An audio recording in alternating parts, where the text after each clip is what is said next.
Everyone to another episode of Talent You Should Know, where we focus on the entertainment industry on a different level. Not only will there be artist and actor interviews of known and unknown talent, but insight into the team behind them that helps them build their brand. Each week, we'll tackle a different person in the industry with talents in their own rights. Sit back, relax, and enjoy the show.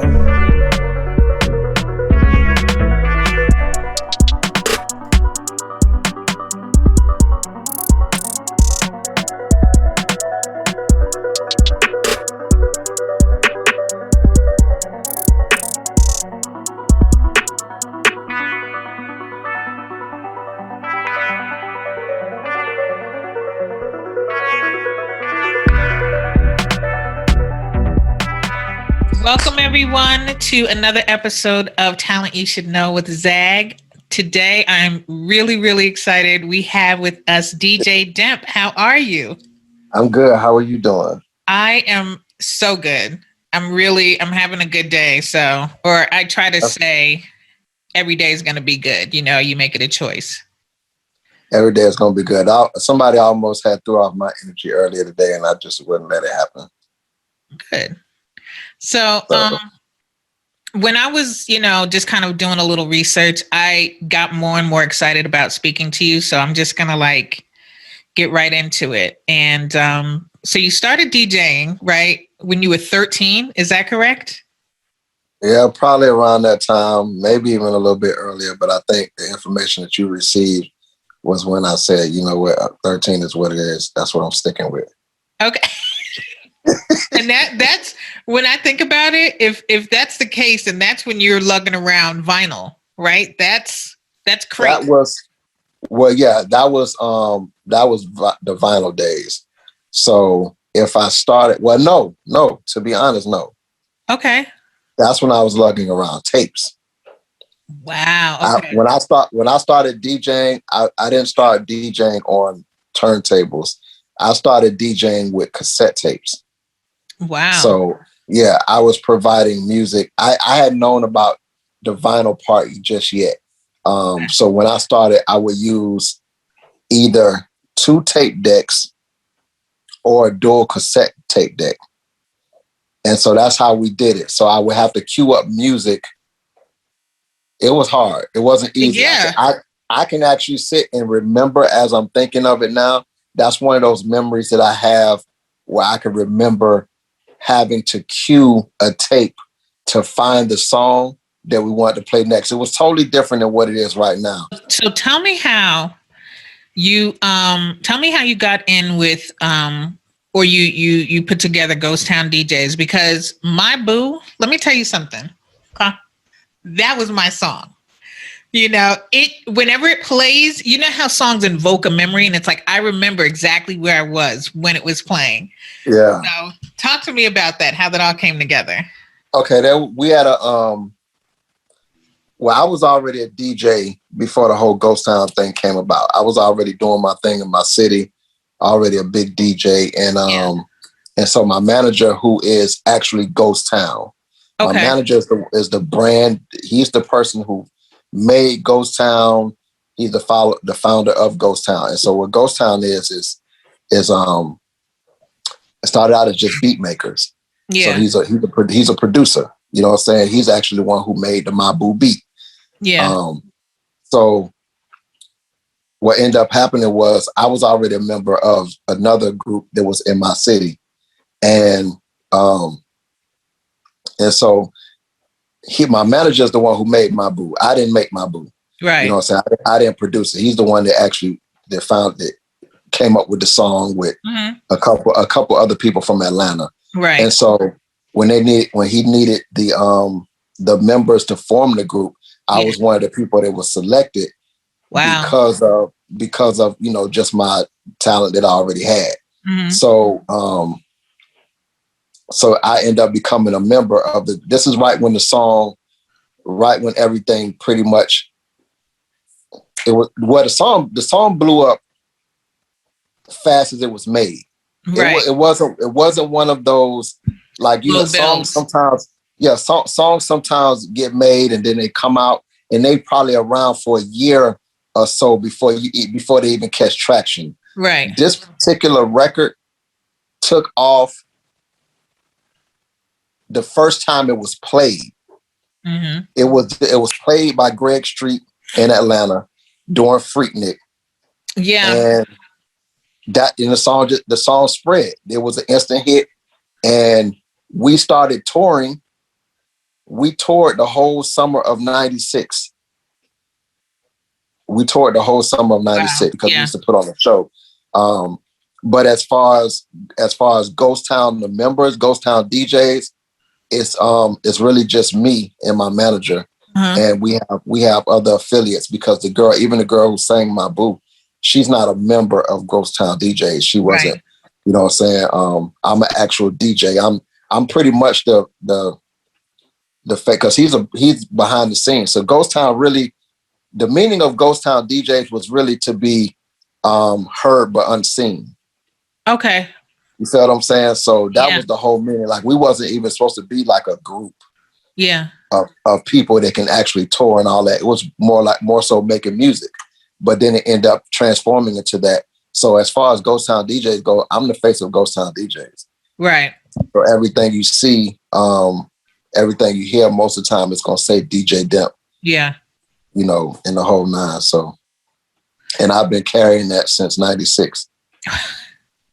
So so like you said, that was like a huge success. Do you think after that, you in particular put, like changed not just how you DJ, but how you saw the business? Did you put higher expectations on yourself after that? Well, in a sense, yeah. But the higher expectations came before that, though. Okay. So it wasn't necessarily that changed. That put a different perspective on who I already was. You feel what I'm saying? Yeah. Which was a different elevation of me as a DJ. And then from there, it was other things that came about. That's kind of how that was. But yeah, it definitely, traveling and things of that nature and seeing the business, I actually got a chance to see a different side of the business as far as being a part of, something that was larger than who I was as a person.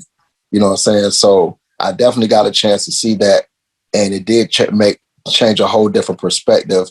It definitely added that that legendary stamp to my name. Yeah. So, because right now people, people consider, when they hear my boo or they hear Ghostown DJs, they automatically, and this has been for years, we made a timeless record. Yeah. You know what I'm saying? Something that's going to be played. We're getting ready for our 25th anniversary of that song. Wow. This coming year, June. So it's like, yeah, it's crazy. Wow. Wow. So you've DJ'd for, like Trick Daddy and Dave Banner, who, by the way, I love. Yeah, that's my brother. Oh my gosh. Yeah, I've DJ'd for the first artist I DJ'd for was Luke. Right. Luther Campbell from the 2 Live Crew. Yep. So that's the first artist that came when I was DJing at a club that I actually manage now, but I was DJing at a club here called The Moon.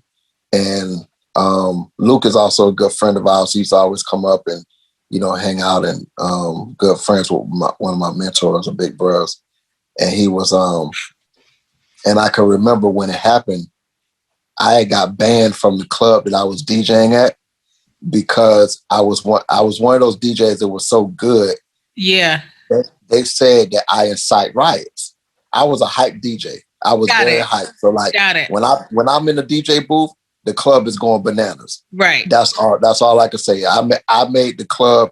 I knew how to take people from level A all the way to level Z. Right. Inside of a moment. And I knew how to do it. I knew how to control. Whenever they say a DJ can control the crowd, when I was in my younger days and DJ, I used to control the crowd. So there was one time when I was playing some records, and it's not like I tried to do it, but There was one time I was playing some records and a big ass fight broke out in the club. Wow.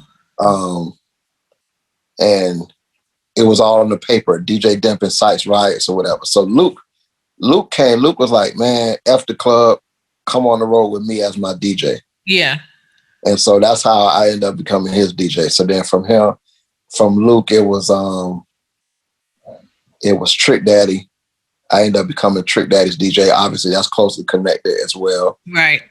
And then I became Lil Flip's DJ. Yeah. And then that's when things went to a whole nother. It was a different level then. Now, right. Ghostown was one thing, right?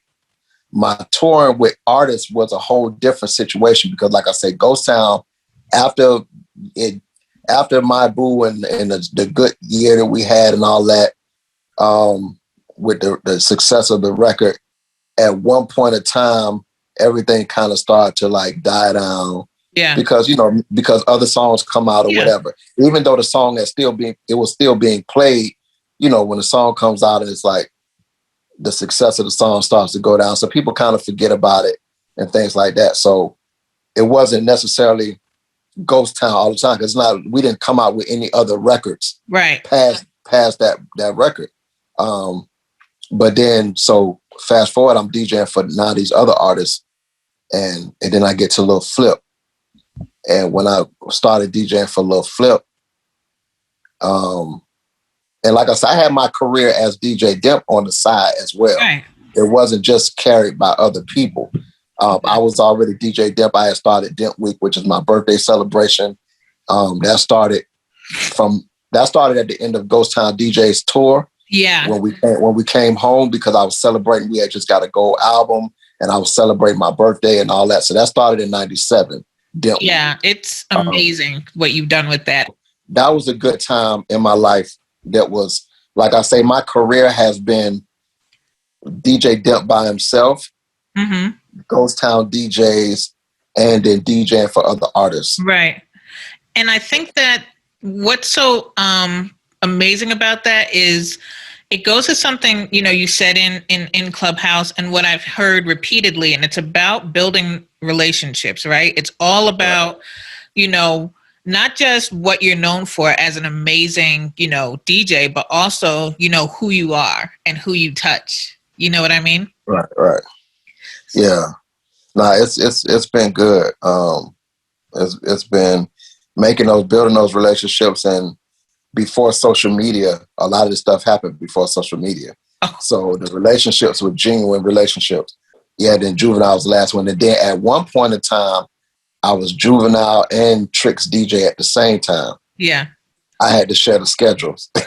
That's and crazy. It was crazy. So yeah, I've had my time in the game. I was supposed to DJ for T-Pain, but I couldn't because I was already DJing for multiple people at the same time. So I couldn't do T-Pain. He asked me to DJ for him one time. He was like, but I know your schedule's crazy. That's a good problem to have. Yeah, it is. It's a good problem to have. And I wasn't mad at it's been a blessing. I had a chance to DJ for Eve as well one time. Ooh. I've heard people say, because, I see, people who want to be DJs, and I've heard people say that, like, if you want to get into it, the best thing to do is to go to different clubs and watch the crowd, right? And is that something you recommend, or what else do you think is key to being successful and a quality DJ? Well, for one, you got to figure out what type of DJ you want to be, because just like doctors, there's different types of DJs. Right. There's DJs who will never play in the club, but are very successful. There's DJs, you have DJs who only do private events. You have DJs who only do weddings. You have DJs who only do radio. You have DJs, like I say, there's different styles of DJs. Some radio DJs have never played in a club. Yeah. They might not know how to mix records or whatever, but they can do radio. Yeah. So you have, like I say, you have different styles of DJs. You have mixtape DJs who probably never DJed in a club, but they actually can put mixtapes together very well. Right. But they're still considered DJs. So You have to figure out, for one, what type of DJ you want to be. Two, you have to study music. If you want to be a club DJ or a party DJ, house party DJ or whatever, you have to study the music. Yeah. Because a good DJ can play anything at any given time if it's brought to him, right? He can listen to it and play it. Yeah. But if you want to flow through a crowd, you have to know the music like you know the back of your hand. And that's how you have to feel. You have to feel music, and you have to know what the music does and the way it breaks down in the whole nine. So you have to study everything that you're doing with music to know the type of crowd that you're going to be playing for. Right. Because if I go to a Latin club and somebody in a Latin DJ gives me his whole catalog, I have all the songs that they love. Uh-huh. I have to still know how to play those songs. I have to still know what song goes after the other song. Exactly. You feel what I'm saying? Not just the BPM of the song. I have to know that this song makes these people feel this way, and then this song makes these people feel this way because of the content of the song. So you have to know what you're actually playing to be able to be a good DJ. Right. Because DJing is painting a picture. That's why you can go to a club, and even though DJs have the same records, they don't carry you the same way. You ever seen a DJ kill a dance floor? Yes. The reason why they kill a dance floor is because it's not about what you play, it's about what you play next. I've said that. So you can't play I Never Knew There Was a Love Like This Before and then like throw some Maxwell on there, something. It doesn't, you can't do that. Yeah, you can't do that. You feel what I'm saying? You can't. The only time that you can actually do that is if you're playing for radio or you're doing like maybe a live setting, you're just playing random music. Yeah. If you're playing like and sometimes even like the streaming services, like if you get like Google Voice or whatever, Google Play or whatever, like they when they play music, they have genres of music and they go through them. You know what I'm saying? So they know how to pair up music because you don't want to be jumbled all around when you're listening to music. When you get into a zone of music, you want to stay in that zone. If you're home and you say, like I have this thing called Google at my house, right? Right. If I say, hey Google, see, it's listening to me right now. Sorry. Don't say it too loud. You see, it's talking to me right now. So if you say the command, hey Google, it listens to you. So right. Hey Google, turn off. So listen. So if you tell it to play a certain genre of songs, it's gonna jumble those up, and then that's gonna play them. You feel what I'm saying? So that way you're gonna get that flow. It's not gonna hit you with this, and the next thing you know, it's over here in this land or whatever. And that's the same thing with DJs. You have to know the type of music, and that's not an easy job. It's not easy. Even as long as I've been DJing, I still have to be mindful, and I still struggle sometimes on my live. And I'm not gonna say struggle. Sometimes I might play a record and I'd be like, fuck, why did I just play that record? Because that's not where I want to go. Right. I don't like that record.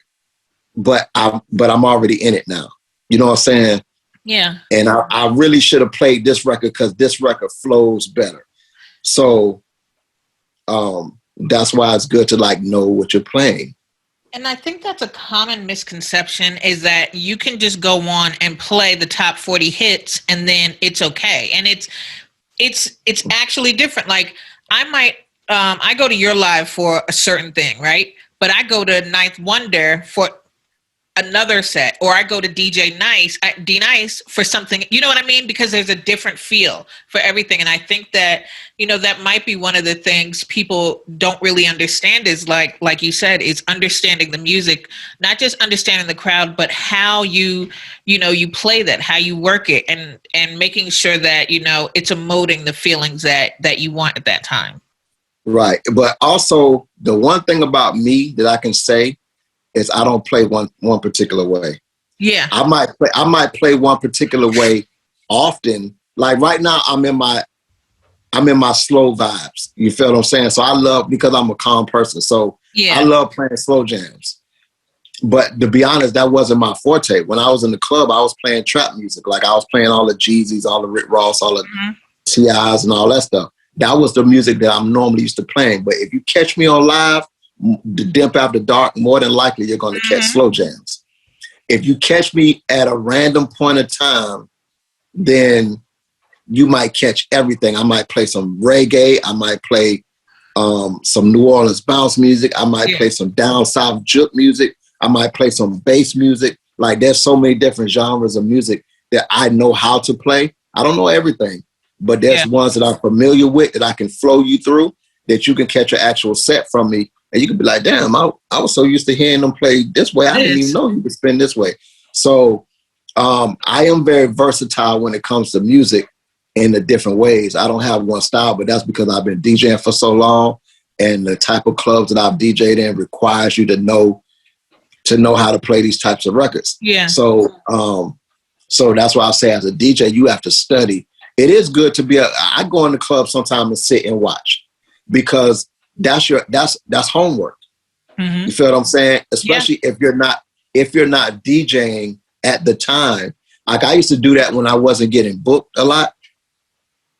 I would just go sit back and the reason why I wasn't getting booked is because I have a certain pickiness about where I DJ at. So I won't take every gig. You know what I'm saying? Or my price might be too high for everything in my city. Right. So in order for me to keep up with what's going on and what I should be playing, I would just go sit and be a fly on the wall. Yeah. Go sit and watch other DJs play. And if it was a good DJ, I could take notes and be like, oh damn, they like this record. The crowd just went crazy when he played this. Yeah. I know that, okay, now I got that record. I know that I can throw that into my set if I ever needed to. Yeah. Because you don't know unless you actually, like, you have to be in it. You have to, as a DJ, you have to be in it. You have to test these records in the club. You have to know what these people like. You have to know what your audience is on. It's a lot of trial and error with DJs, with testing records. Yeah. And you have to know, like, people think we make the job look easy, but it's not easy. It's not. Actually. When you got a million songs you have to choose from, and you have to make sure you keep a crowd, and you have to be very careful of what you play. Like I said, it's not about what you play, but what you play next. Right. And if you ever studied a DJ or watched them actually DJ, you'll see a DJ pull up. He might be scrolling through records, and he might pull up this and take it down, and then pull up this and be like, "Nah, I'm gonna play this next." And you have to set your music up in order to keep the people going. So tell me how has COVID actually, and I know that it's changed things as far as like doing things in person. Maybe I think that Florida and Georgia are a little bit more open than, the rest of the country. But in general, has it helped you as far as giving you time to research more, or has it hurt you in any way? Well, I can't say that it hurt me because I was prepared. I wasn't prepared, but I'm always prepared. I always have a counter for everything. There we go. Yeah. You feel what I'm saying? So I can't say that it hurt me. But what I can say is there was a period of time. I do so much. I feel like I work 24/7. My job, my day, before COVID or whatever, my daily job was always everything that was coming up. Everything I had coming up. I would have multiple events coming up. I would be planning, because as a promoter, as a DJ, you're always planning. Like right now, I had to get ready. And to be honest, if you wouldn't have hit me, I would have forgot about today. Oh, I'm the queen of like follow-up. Trust me. Listen, that's why I said remind me, because I was like, oh shit, today 2:00. That's what. And not that I don't set reminders for myself, but you have so much going on. I have so much going on. Like I was, dealing with my store when you sent me that message. I had just came from somebody had just bought 2 of my candles, so I went and took them the candles, because I'm hands on with my stuff. So I delivered the candles myself personally. But my days be going so much. I have so much going on between personal life, my DJ life, which is still my personal life, and helping other people out, all my events that I have to promote for, the club nights, the special events, making sure that I have not only that, but making sure that you have other stuff set up, because once this event is over, you got to make sure you're ready for the next event, or you got to make sure you're throwing something. If today is February, whatever the date is, I got to be like, damn. So what are we going to be doing in April? Or what are we doing for Memorial Weekend? What are we doing for Christmas? Like, I'm planning Christmas in my mind right now. You feel what I'm saying? Especially with the parties. Like, we had to plan, okay, Christmas, you look at the calendar, say Christmas night falls on this. What are we doing with this? Now, what am I doing to keep marketing myself? What's going, you know what I'm saying? So, and having multiple events on top of each other. So I said to myself many of times before the pandemic even started, I said, damn, can the world just stop? Can the world just stop for a minute and let me catch up? Like, damn, can the world just stop? And I was just saying that not in a literal sense, but we all ask for, and I'm not the only one, we all ask for more time in a day. Yeah, yes. Everybody always says, yo, can I get more time today? But I always said, I wish the world would just stop so I could just sit back and chill and be like, shit, and don't have nothing to worry about. And guess what? That shit came. When it came time for the pandemic, I was actually happy. I woke up when they told us, okay, all the clubs are shut down for 2 weeks. I was like, fuck yeah. Okay, that's cool. Yeah. Then they said it was shut down for, I think they gave us a month. They gave us like a time period. It wasn't even supposed to be that long. They gave us a time period. And I'm like, I woke up, I was like, damn, I don't have nothing to promote for next week. I'm going back to sleep. Yeah. And I went back to sleep. And it felt so good for me to not have to worry about waking up or worry about the next party, having to wake up early and worry about what party I have to promote today. Yeah. Because I was promoting every single day. So that's all it did for me, was like, it gave me a chance to like breathe. I was like, yes. But then you can only do that for so long.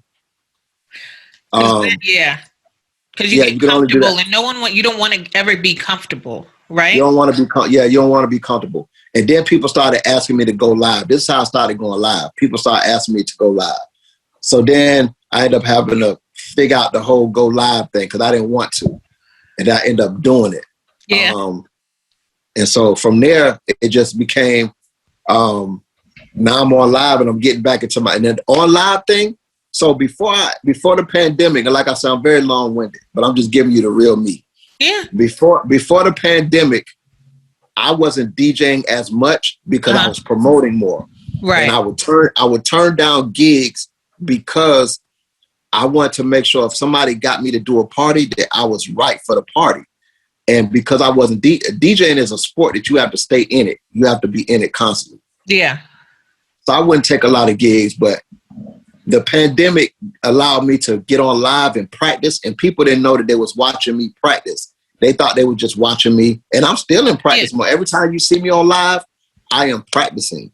And so I got back to the point where I felt like I could DJ a party and be comfortable. Yeah. Without, because you got to know the music. You got to know what you're playing. Yeah. And you got to be able to find it in your computer. So, so that's what it did for me. The pandemic, it allowed me. The second part of that, it brought the entrepreneurship to another level. Yeah. And when I say that, stuff started being created that I wouldn't have normally had time to create. My logo ended up turning into merchandise. You know what? Yes. You've just done so much. Keep going. Yeah, it ended up turning into merchandise. My little caricature, the little man, the little cartoon man that you see that I have, that cartoon man was made when the Ghostown, when my boo, remember when the Running Man Challenge came out? Yes. Yep. Okay, that was a time, that was actually, it happened, ironically, it happened during our 20-year anniversary of my boo. That's when the Running Man, it wasn't planned at all, because we didn't know who the hell these people was, who the dudes was that did it. But for some reason, I got a call from TMZ. That was my first call. And they was like, the dude researched and found out who the Ghostown DJs were, and found out who I was, and found my number. I don't know if it was on Instagram or it was on my Facebook or whatever. Right. He called me. He was like, this is, I forgot to do the name, song for TMZ. And I'm like, looking at the phone. I'm trying to figure out what the hell going on. He's like, did you know that there's a Running Man challenge out? And they're using y'all song. He said they're using your song. And I was like, what? So then he showed me the Running Man challenge. And he was like, this is before it even got crazy. This is at the beginning of the crazy. Before Vine? Before, well, I don't even remember if it was Vine or what it took off on, but it was something. Yeah. But it was before all the countries, because it started catching on everywhere. At first it was just like the basketball players did it, and then it was so-and-so made a video, and then this athlete made a video. And so that's when they called. He was like, this thing is getting crazy. And they wanted to do an interview with me. And then Vibe magazine called. And it's so crazy because I remember this timeline. Yeah. Like, I don't know what, because I called my manager and I'm like, yo, look, Pete, because he didn't even know. I'm like, peep this out. This is what they just called. So now they asking for interviews. And I really can't take Ghostown DJ interviews unless it's really consulted through him, because this is, you know what I'm saying? It's not just, I'm not, you know. So I'm telling him, I'm like, this is what they want to do. This is how they doing. All these radio stations are calling for interviews, and they just trying to figure out where the Ghostown DJs at, and da-da-da-da, and, you know, all the stuff like that. So Vibe magazine called. They was like, we want to do an interview with you. And then the interview they was trying to schedule the interview, and then the lady called me back and she was like, we have to pause the interview because Prince just died. And that's going to take precedence over the interview that we're planning on doing with you. Yeah. I understood that completely. Prince just died. Right. I can't say nothing about that. But that's how I remember that. I remember that whole time period because that was just crazy. Like how everything was just happening. So there's a company called Tyke that makes these caricatures for different athletes, different pro athletes and things like that. And so when the Running Man Challenge started, they made one for the guys who from the Maryland basketball team. And then if you go to the page, they make them for every athlete, every pro athlete. They make these little cartoon caricatures. So the guy, I commented, it was like, that's dope. And they said, we have one for you too. And so they made me a DJ Demp like cartoon caricature. And I was like, oh, that's dope. So it's always set. It was sitting on this thing that said My Boo, and it had all the stuff from that looked like the original, almost like the album cover insert. And it was like all the stuff from it said My Boo, and it was like DJ Demp Well, the Ghostown DJs. And so I posted it, and I never really used it. Yeah. It was cool, but I never used it. It wasn't until 5 years later that I started using it as my avatar on my Facebook page. And it started turning into other stuff. Yeah. And so then I made it into stickers, because I was giving the stickers to little kids. Uh-huh. I would have something instead of having like a card. Normally, back in the days when you was a celebrity, you had like a picture of yourself. Remember the black and white? You would sign it, yep. Yeah, you would sign and give out to people. That was back in the days in the music industry. I didn't have any of those, and I wanted to have something to give the kids when I DJ'd at the little place called Sky Zone. So I got those made into little cutout stickers of myself. And I would sign them, and if it's somebody's birthday, I'll give it to them and their friends or whatever. So then one day, I had the stickers, and that was like the main thing. People wanted to buy the stickers. And so then I got some more in, and I posted on my Facebook that I just got some more in on my Facebook and Instagram. Yeah. And I posted them when I was in a car. And a girl commented, she was like, oh shit, I almost thought those were air freshener. Yep. And I was like, light bulb. I end up, my homegirl researched, she was like, you know, you can get air fresheners that look like your shit. That's and so cool. And she researched for me, and I end up making air fresheners. And then those started selling. And then from there, the next thing was like keychains. I had the keychain that looked just like my caricature. And those started selling. Yeah.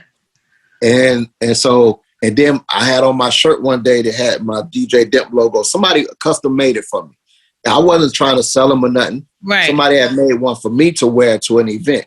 and they had my DJ Demp logo, and I was on live, and people was like, I need that shirt. Where can I get that shirt? Da, da, da, da. And I'm like, so then I ended up creating my store online. Yep. And I put them on there and people was ordering my shit. So I'm like, damn, I always knew as an artist that you could sell merch. Yeah. I didn't never really thought nobody wanted to buy my DJ Demp merch. You know what I'm saying? Like I never thought, but I sold a fucking bunch of sweatshirts, and people always bought my Demp Week apparel every year. So I know that.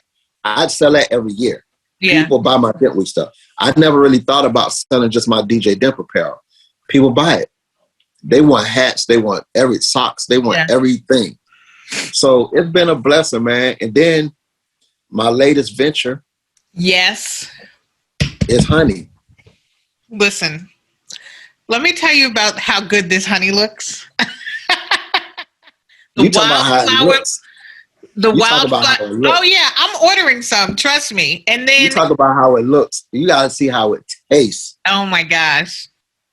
And then I saw you saying something about, doing lip balms and that kind of stuff. And what's interesting, when I get pedicures, this might be TMI, but they use honey in that as well. You know what I mean? So it's just like the fact that you just the wherewithal to kind of like embrace this, and it has so many avenues where it can go. Oh my God. So many avenues. Like this is the branch. Honey is like a tree with 1 million branches. Yeah. And like it's crazy. You 1 million branches and 1 million roots. Yeah. Huh? I said you have like candles and everything. Everything. And the crazy part is the medicinal use of honey is beyond, like, honey is not just good, it's good for you. Exactly. Yep. And bees are the only insects in the world that makes that creates a product that's consumable by humans. There's no other insect that creates a food from their body that creates a food that's consumable by humans. Yeah. You know what I'm saying? That has enzymes and minerals and proteins and things in it that can actually help you, that can cure certain things, that can fight. Like they use honey for medicinal purposes. Manuka honey is one of the honeys that the taste of it is not a great taste. Right. But the medicinal purposes, oh my God. Like if you look up Manuka honey, it has, I would be sitting there reading all the medicinal purposes that thing does. And honey just in general. Like my homegirl had COVID. And COVID, you lose your taste and your smell. Yeah. My homegirl had COVID and she had some of my honey. She had bought a bottle of honey and she had made some tea. And she called me and she was like, no, she texted me and I posted this screenshot of the text. She was like, yo, why I made some tea and I put some of your honey in it and your honey is the only thing I taste. And she didn't even have a taste. Yeah. She had lost her taste and her smell. And she was just trying to consume whatever she could consume because you still, you know what I'm saying? And she was like, your honey is the only thing I could taste. Wow. And imagine, I like the fact that you also have it in like lollipop form, because even kids who might not want whatever it is, it's good. You just give them a sucker and that's something that helps them too. It's just, it's amazing. And it all started from a gimmick. It was an idea. Uh-huh. My honey came about. I give credit to R. Kelly Honey Love, even though I don't say it as much. But the way the song came about was during my DJ live, when I was DJing on live at this thing I do call Demp After Dark. If you've ever been in there, the people in there get a little freaky at times. Yes. And so I was playing R. Kelly Honey Love, and all the ladies was in there like, they would talk. We said something about honey, and I went and got some honey out my cabinet that I had in there, and I don't even like honey. So it's been sitting. It's been sitting there for forever. Crystallized and everything. It probably wasn't even. It probably. I think the date wasn't even. Matter of fact, it was already expired. The honey I had in it was already expired. Yeah. One was open, one was unopened. Yeah. And so I brought the honey out and I'm on my live and we talking. I'm like, I know where I got honey. I got honey. I'm showing them the honey. I'm like, I got some honey. And this one girl was like, pour some on your tongue. They trying to get me to be freaky. And I'm like, you know what? So I didn't do it, but I tipped the bottle up acting like I was going to do it, but I didn't do it. So we were just having fun. I was like, I wasn't going to I push the envelope, but I don't get too crazy. You know, I do shit like eat fruits and shit on my live, but it's for entertainment purposes. Yeah.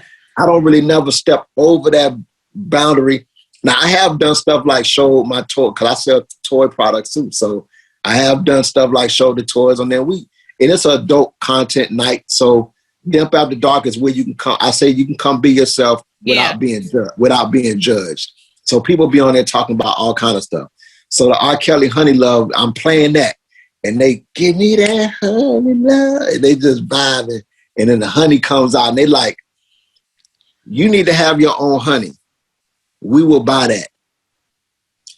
And I said, what? You mean I should have my own honey? How am I have my own honey? How am I going to have my own honey? Like, what the hell are y'all talking about? Yeah. Yeah, you need to have your own honey line. We will buy that. And then I'm looking at the comments and multiple people like, yeah, if you had your own honey, I'd buy that. And so I'm like, what would I call it? And they like, it's Demp Honey. You just call it Demp Honey. And somebody was like, you call it Honey Demp. And I was like, or I might have said Honey Demp. But I was, in my mind, I'm thinking of the term honey dip. Yep. I was just about to, And I was like, honey dip, you know, people always say that's my little honey dip or that's my honey dip or whatever. Yeah. And I was like, honey dip. And they was like, honey dip, hell yeah. And I was like, what y'all think? The name. And some people were like, yeah, I like the word honey dip. That sounds good. You know what I'm saying? Some people were like, Demp honey dip, whatever. It don't matter. I'll buy it. Yeah. So I had my business partner was on there with me at the time. And she made a GIF, you know, the little things that change and she posted it.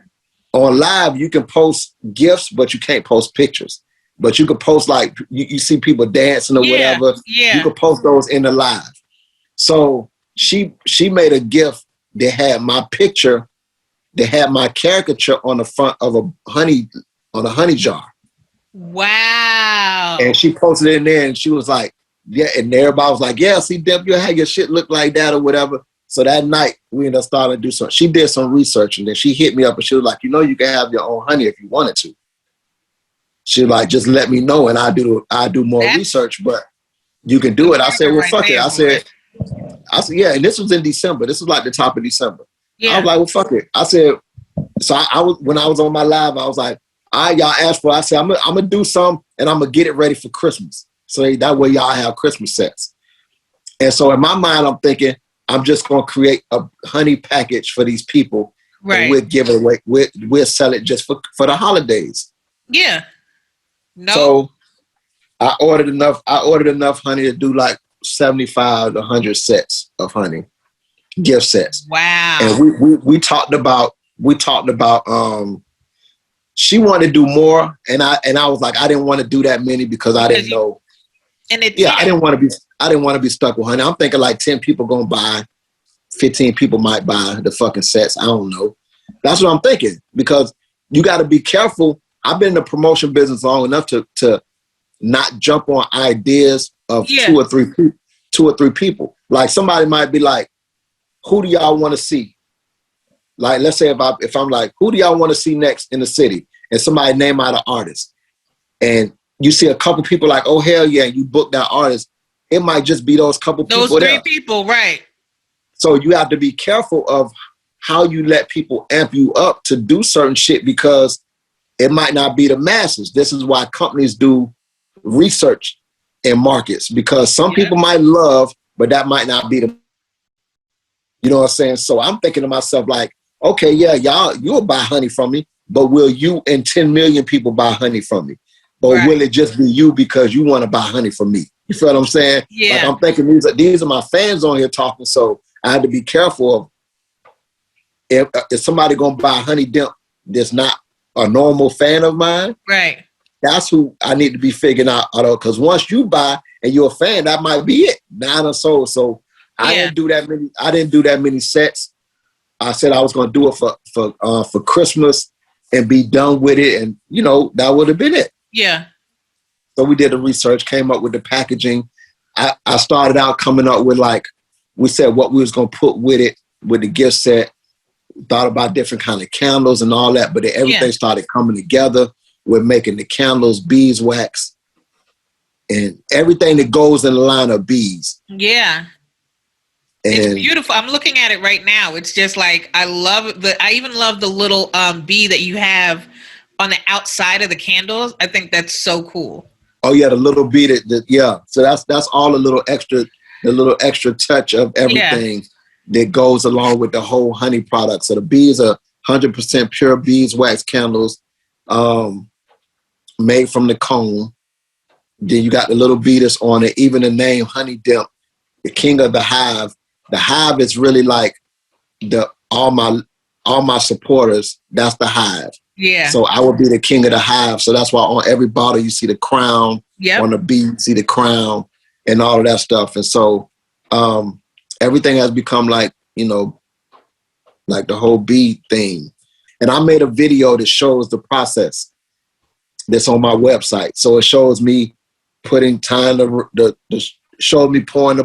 honey into the bottle. Yeah. It shows me putting the cork on. It shows me sealing the bottle. It shows me putting the gold thing around with the crown, putting it in the box, everything, tying the ribbon around the box. Yeah. Everything. So I do everything myself.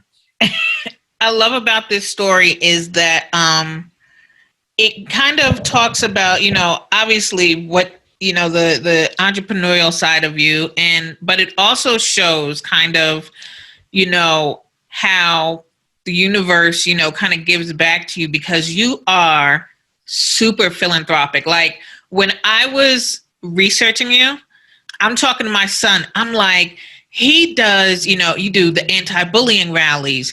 You handed out like 15,000 masks, you helping out at the Kearney centers. And, I was just so floored by all of the stuff that you do for people. And then, Demp Week, right?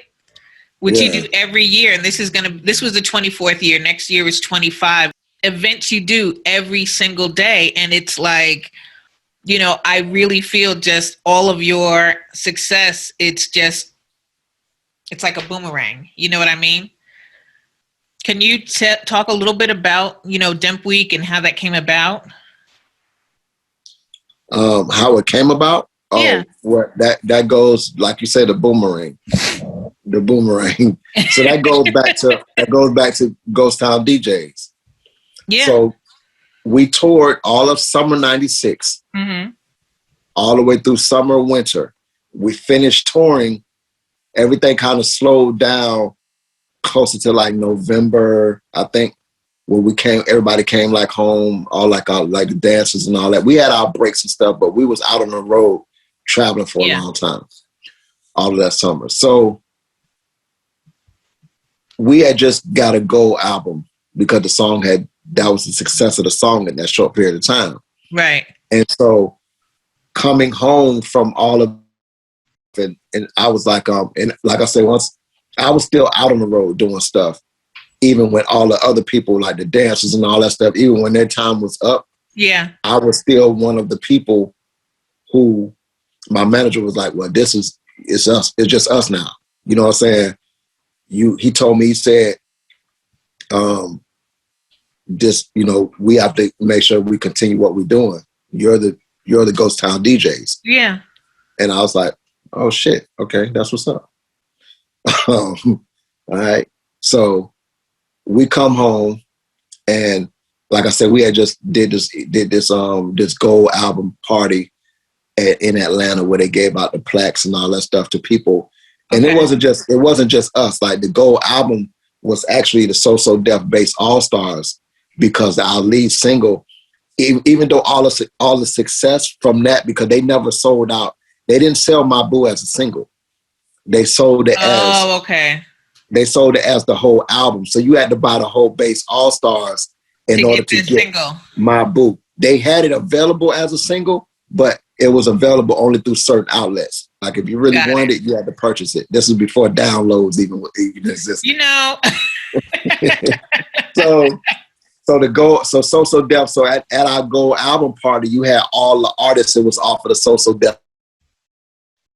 So everybody was on there, all the people who made songs on that album.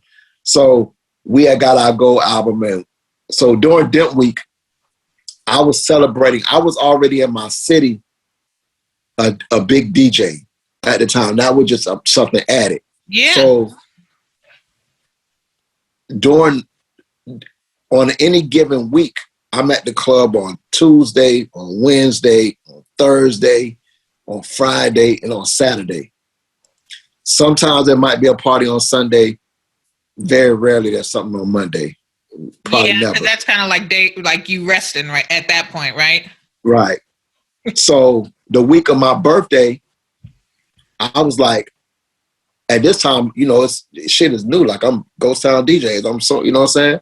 So I'm celebrating my birthday, and every night of my birthday, every night in the club, I got balloons. Yeah. I love balloons. I'm a balloon person. I love balloons. Okay. So I decorated each night with a different type of, different theme of balloons and stuff. I decorated Tuesday night, come to my birthday party at this club, because I'm the DJ there. I'm a resident DJ at all these, every night of the week. Yeah. I'm a resident DJ at a different club. So Tuesday night, come here, I'm celebrating my birthday.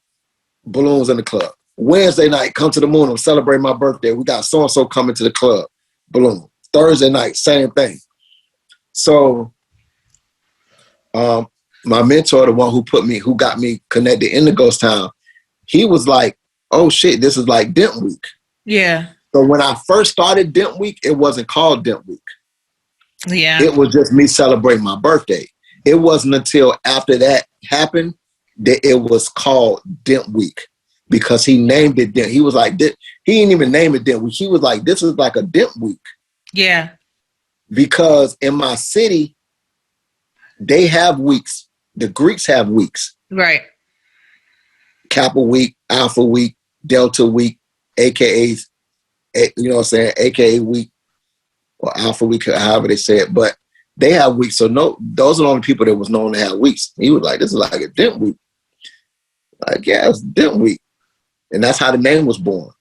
It wasn't something that I tried to do. It was organic. Everything that I've done in my career is organic. And it's supposed to happen, right? It's supposed to happen. And it's not forced. It's done by something that comes to you, and you have to act on the things that come to you in life. Yeah. And so the honey thing, the air fresheners, everything happens.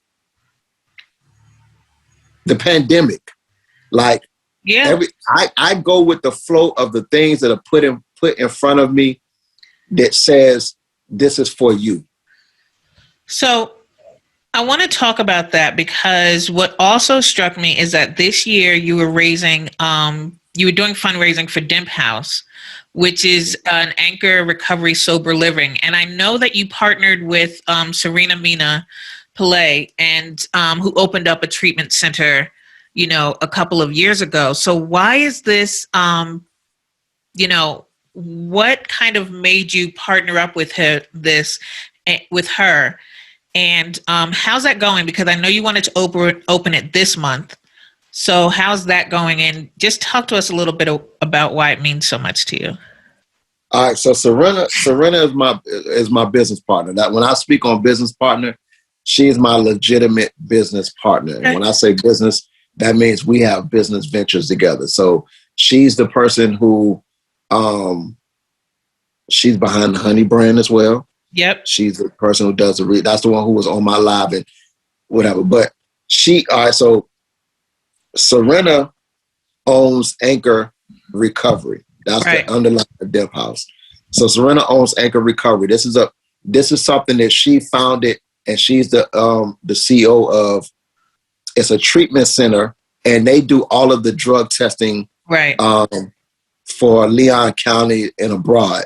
And also they do assessments and counseling for people as well. Yeah. So like, if let's say if you're a recovering addict on whatever drug it is, alcohol, whatever type of drug, they do counseling and they help get you treatment.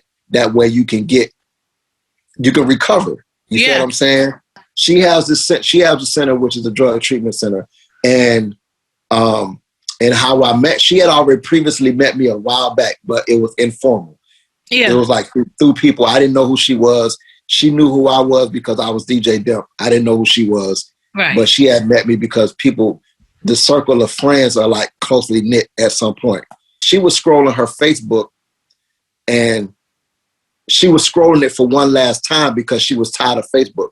She said she was tired of Facebook and she was like, it was just so much negative energy on Facebook. Yeah. And she was like, I was just so tired of it. She said, I'm going to just scroll my shit one last time and then I'm going to deactivate my page. You know, people get into that mode. So many people have done that. Yeah. Right. So she was like, I'm going to deactivate my page. So she's scrolling her Facebook and she comes across my live. And she was like, well, let me click on it. She was like, I know this. I know who this is. And so she like clicked on it. She listened to me DJ. And she was like, oh, shit. She was loving what I was doing. So I had my Cash App up there, I think. And so she tips me. Yeah. And so the amount she tips me was like $6 and some change or something. So I was like, it was weird. Yeah. It was like her favorite numbers. She's very spiritual. She's very spiritual. So it was her favorite numbers, but that was the amount she tipped me.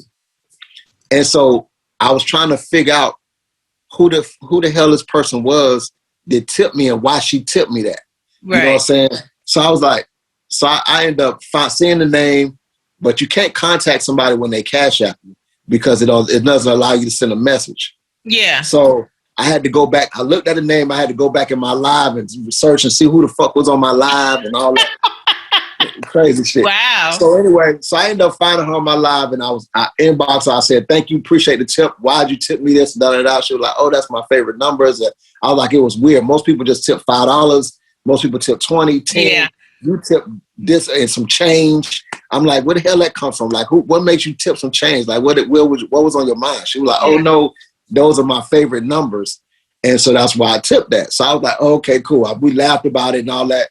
And she was like, it's so weird. She was like, because she was like, I met you before, but through a friend. So I didn't really meet you. I was just in the vicinity.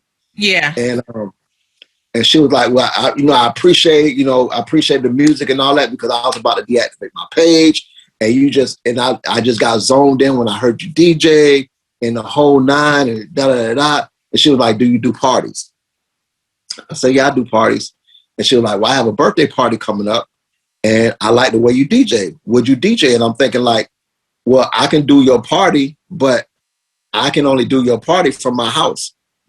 You know what I'm saying? And you can Zoom it at your house and put it on the screen because this is at the beginning of the pandemic. I'm like, I'm not coming to your motherfucking house and doing no party.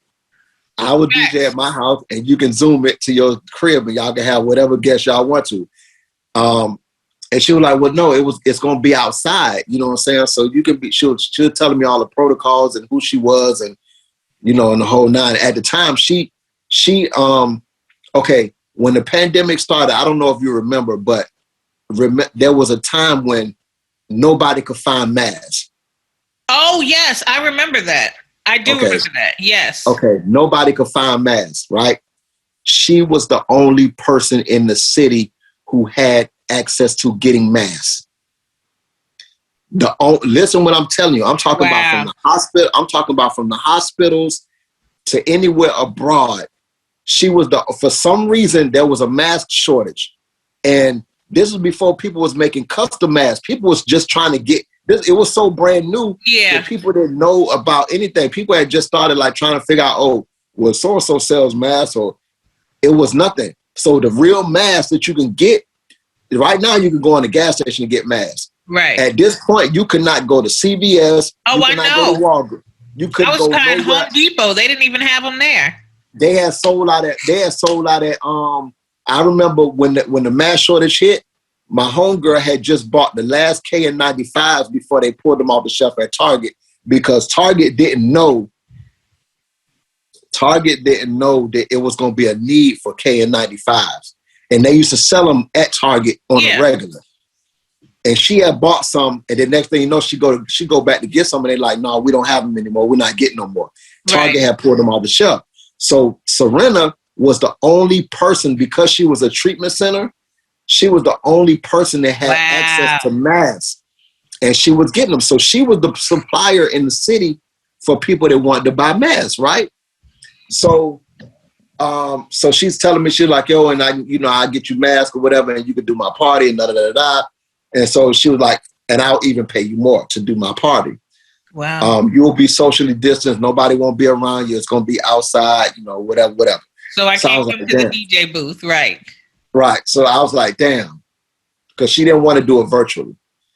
So I was like, okay, cool. I'll do your party, right? And I was skeptical about it, but I was like, okay, cool, I'll do it. So that was the first thing. So I ended up doing her party. Then she asked me, she was like, I do these masks. She was telling me about the masks, right? And she was like, I sell masks or whatever. You have a fan base and a large following of people that can help me sell the masks. Yeah. Will you help me sell them? And I'll just give you money off each mask. And I'm thinking like, I think she was talking about like $1 a mask or something like that. And I'm thinking to myself, like, I'm not finna be selling no mask for no $1 mask. I'm straight. You know what I'm saying? Like, you can keep that. That's not enough money for me to be trying to hustle no fucking mask. I'm like, I'm straight. So she was like, no, it will be really good. She said, you don't have to do anything. Just send me the people. All you gotta do is put it out there, send me the people, and I'll pay you for it. Right. So I told her, I said, that's not how it's gonna work.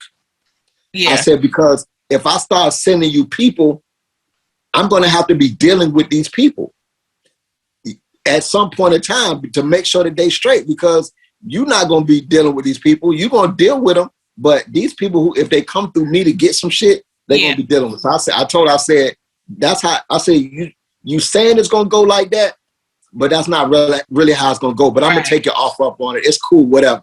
You know what I'm saying? I'll help you do it. So I started helping herself. So people buying masks from me now. They're like, oh shit, this nigga Demp got masks. Right. Nobody could get them. I got nurses, I got doctors, I got everybody buying masks from me. Wow. We shipping them off, right? We shipping out masks because she got them shits. So it ended up becoming overwhelming for her because she runs a treatment center, but we got tons and tons of orders of masks. Right. We gotta keep these shits in order. Who ordered first? Who ordered? We got shipments coming in, but it's like, okay, well, who ordered when and what and da-da-da-da. And so I end up having to become her business partner in the mask game, right? So I told her, no. Okay. All right. Right. I told you, I'm in my living room and I didn't want to do this shit. I'm in my living room and I got masks all on the floor lined up in piles. I'm like, and I got a list of names and this person ordered 40. Okay, I got 40 masks here. Put this in the bag, put their name on it. I'm over here with masks all on the floor trying to separate and make sure people by the date that they ordered got their mask. I call her back and I said, see, I told you I didn't want to be doing this shit. Now you got me in here doing fucking masks. Cause she had something else to do. Yeah. She couldn't deal with it. And I had to make sure the people that ordered from me, that sent me their money. Exactly. Those are your people, right? These are my people. So I'm like, fuck. So at that point we end up creating a bond because it was like, I end up becoming her partner in the mask business. Yeah. That was our first venture. We just showed each other that we created a bond that's like, we work well together.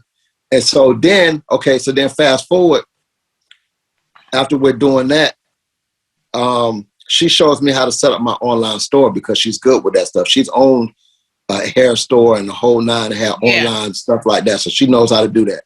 The way her treatment center got started, it was something that happened with her brother. She always tells a story about her brother being addicted. Yeah, I saw that. Yeah. Yeah, and so that's what made her prompt her to even start her. It came to her. That was something that she would have never even thought about doing. It came to her. So she ended up making a treatment center. So anyway, we end up creating, after we did the mask thing, we give away all the masks and all that stuff. And then the treatment thing, she was supposed to be doing her banquet. But the judge was like, it's a pandemic. Yeah. You have to be mindful. If you throw the banquet, who's going to come, who's not going to come, because people are still trying to figure out how to do viral shit. So I was still trying to figure out Demp Week, and she asked me, she was like, how about we move the banquet? Would you want to partner up and do something with me? And I was like, what is it? She was like, well, I can't do my banquet, my fundraiser banquet. How about we do it during your week? Oh, was that the all white party? No, the banquet was on Thursday. The all white was my birthday bash. Oh, okay. Okay. She was like, how about we do it during your week? And I was like, cool. And that was the first idea of it. It was just to do the fundraiser banquet during the week. Yeah. But then she went a little bit further to say, you know what we can do? We can open up a sober living house. Wow. And she said,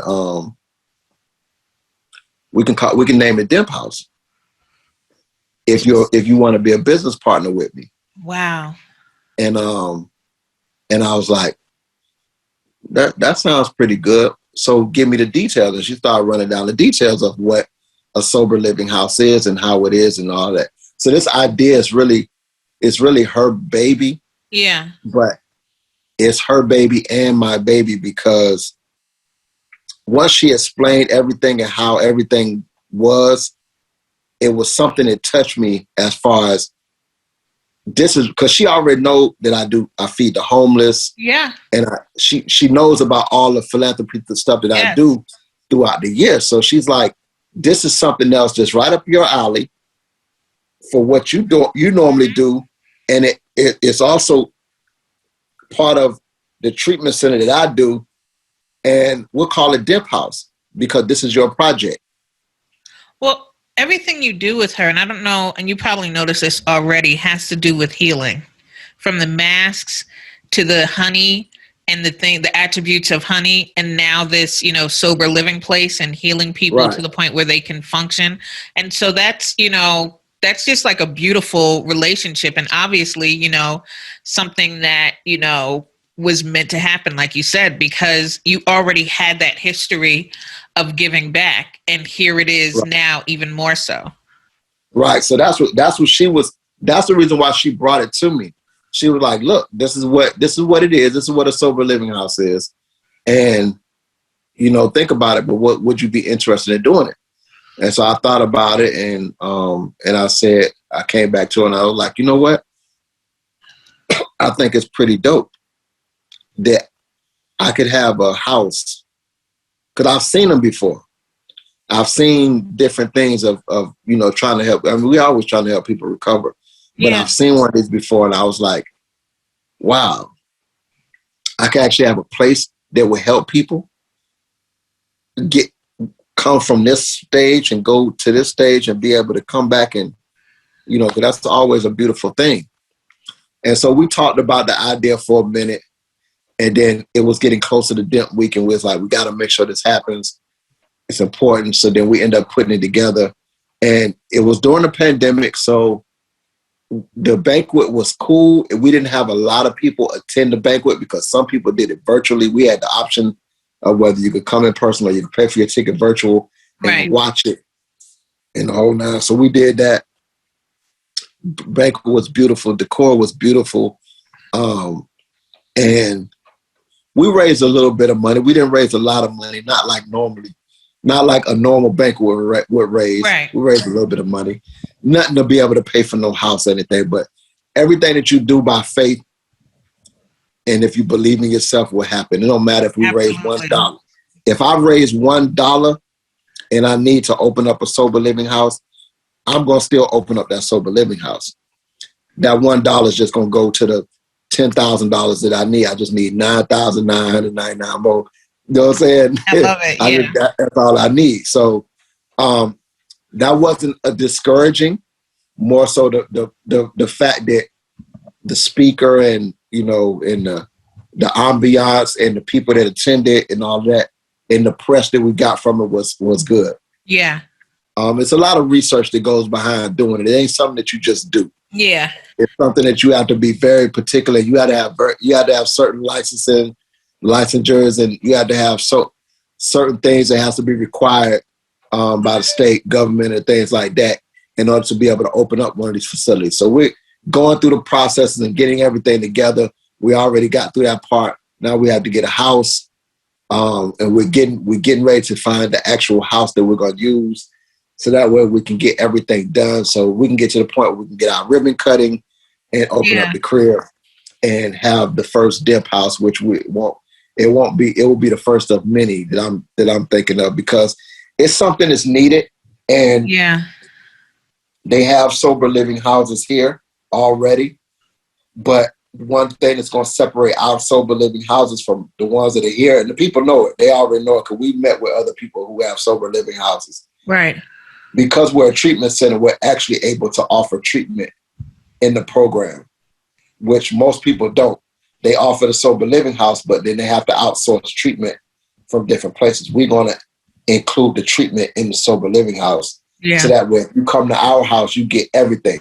It's almost like when you go get your pedicure, your manicure, if you went to a place that only did that, but they don't have the salon in the back.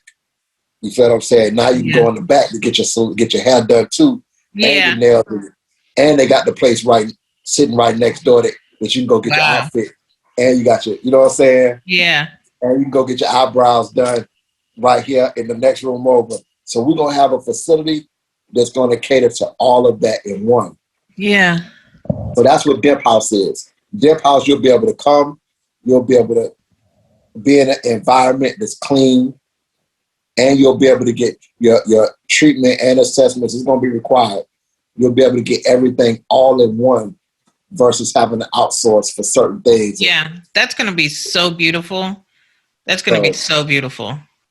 Yeah, so that's how that came about, and I just wanted, and then the honey thing, and like I said, she was on my live when the honey thing happened. And she's a businesswoman, and she has a lot of spunk, and she go hard, and so that's how the honey thing came about. She loves doing her, like I say, capital R, which is research. Mm-hmm. Anybody who does research is one of your biggest assets to doing anything that you want to do. And that's the thing. It's like, especially when I'm asking someone to like you, if I'm sharing time with you, I don't want it to just be, how do you like DJing? So you got honey, huh? You know what I mean? Like, I don't want it to be it's important with anything that you do, obviously you do the research and you care enough to do the research, right? Right. And that's why you do interviews. So that makes sense. Some people don't take that time, but it makes for better when you do the research. Everything becomes better because now you know what to do, what not to do, what you ask for, what you don't ask for, and the whole nine. So I would have never imagined the stuff that I would be doing if it wasn't for research and somebody. Also, when you have a circle, it don't matter how big or small your circle is, as long as you have the right people in it. Absolutely. You know what I'm saying? And having the right people in your circle could put you in some amazing places. You've done all of this. You've done so much. And I wanted to, I want to finish this off by asking you what you want your legacy to be. I just want people to remember me for somebody who always kept it real, who gave back, who helped others, and who made people have a good time. Like, that's pretty much it. Like, I want to make sure that, when I leave, that people remember, like, damn, that was some of the best times of my life was with this guy right here. Yeah. That guy right there is who helped me. Like, there's so many things I could talk about, from helping people start their careers to I have people that I have put on who have done immaculate things with their career, and they could say they owe their career to me. Wow. Which I don't care. Like, I don't announce those things, but I'm just saying, when I leave, that's the type of stuff I want to be able to, for people to say like, damn, it was because of him. Like even Demp Week. Like Demp Week, I've allowed so many people to meet their favorite celebrities just from coming to party at my birthday. Yeah. And they'd be like, man, my partner Bigger Rankin, he's getting married. And he said he met his wife at Demp Week. So many other people met their significant other or whatever during Demp Week. You know, over the years it's been, you know what I'm saying? Wow, maybe I should come next year. Yeah, maybe because it was a time, you know, it's one of those cities where, you know, people come together. Yeah. And I've had, you know, different people, whether they work for me and whether they met somebody working for me or whether they gained the experience that they did from working close to me or whatever the case may be.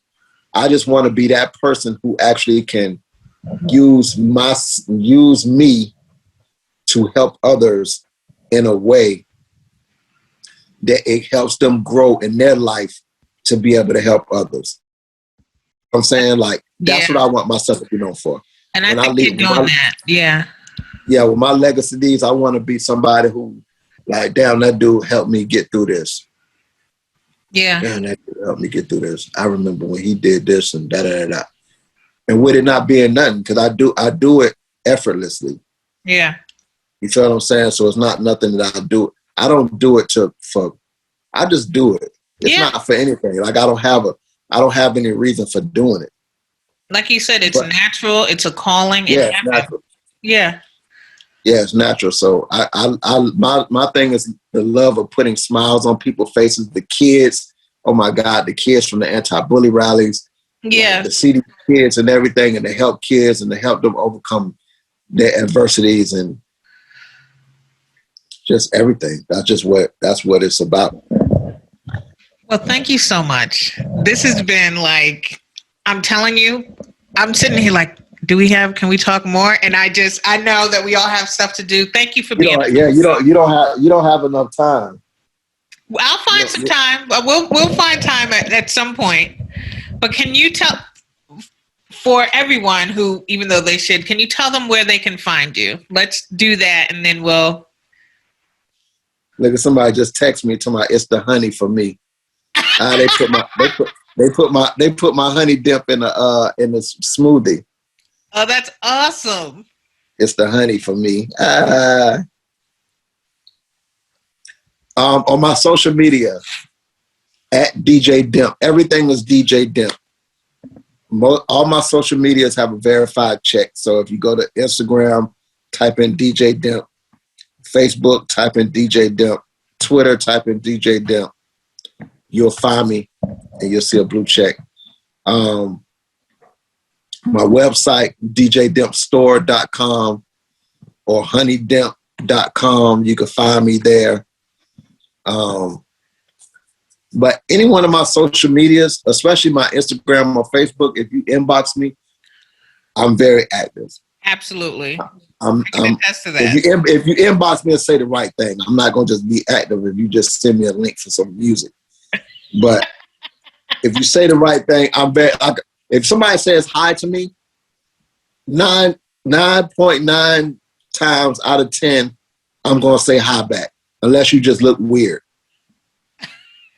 You know what I'm saying? Like if you look like if it looks like a page, just a you know, like the spam pages. Yeah. Yeah, if you just look like you know, a bot or something like that, and you're trying to get some information out of me, I'm not gonna respond. But if somebody, it don't matter male, female, it don't matter the color, it don't matter whatever. If somebody speaks to me, DMs me, and just even if you just say, hey, I love your music, I'm gonna say, hey, thank you.